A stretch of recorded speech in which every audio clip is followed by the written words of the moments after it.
রাতের অন্ধকারে গন্তব্যের দিকে ছুটছিল একটি বাস। সাধারণ যাত্রীর মতোই বসেছিলেন এক তরুণী, কিন্তু তার সঙ্গে থাকা ব্যাগেই লুকিয়েছিল ভয়ঙ্কর মাদক তৈরির বিপুল পরিমাণ কাঁচামাল। গোপন সংবাদের ভিত্তিতে পুলিশের অভিযানে শেষ পর্যন্ত ভেস্তে যায় পাচারকারীদের সেই পরিকল্পনা।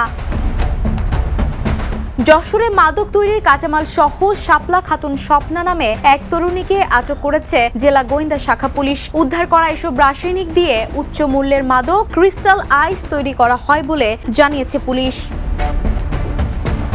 বৃহস্পতিবার রাতে শহরের মনিহার সিনেমা হল সংলগ্ন এলাকায় চট্টগ্রামগামী একটি বাসে তল্লাশি চালিয়ে তাকে আটক করা হয়। পুলিশ সূত্রে জানা যায়, গোপন সংবাদের ভিত্তিতে এসআই অলোক কুমারদের নেতৃত্বে ডিবির একটি দল রাত ৯টার দিকে মনিহার এলাকায় অবস্থান নেয়। এ সময় ইগল পরিবহনের একটি বাসে তল্লাশি চালানোর সময় শাপলা খাতুনের আচরণ সন্দেহজনক মনে হলে তাকে জিজ্ঞাসাবাদ করা হয়।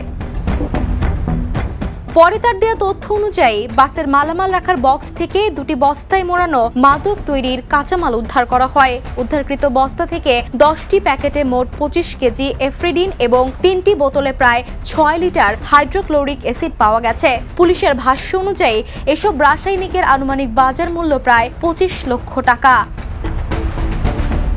আটক শাপলা খাতুন সাতক্ষীরা সদর উপজেলার আকরাখোলা গ্রামের বাসিন্দা। প্রাথমিক জিজ্ঞাসাবাদে তিনি জানিয়েছেন, সাতক্ষীরার কলরোয়া উপজেলার আজমল হোসেন লালটু নামে এক ব্যক্তি ভারত থেকে এসব কাঁচামাল এনে তাকে দিয়েছিলেন। এগুলো চট্টগ্রামের অলঙ্কার মোড় এলাকায় পৌঁছে দেওয়ার কথা ছিল। এ ঘটনায় শাপলা খাতুন এবং পলাতক আজমল হোসেনের বিরুদ্ধে যশোর কোতোয়ালি থানায় মাদকদ্রব্য নিয়ন্ত্রণ আইনে মামলা দায়ের করা হয়েছে। শুক্রবার তাকে আদালতে হাজির করা হলে বিচারক তাকে কারাগারে পাঠানোর নির্দেশ দেন। পুলিশ বলছে, এই মাদক চক্রের সঙ্গে আর কারা জড়িত রয়েছে তা খতিয়ে দেখা হচ্ছে এবং পলাতক অভিযুক্তকে গ্রেপ্তারের চেষ্টা চলছে। Desk report, the news.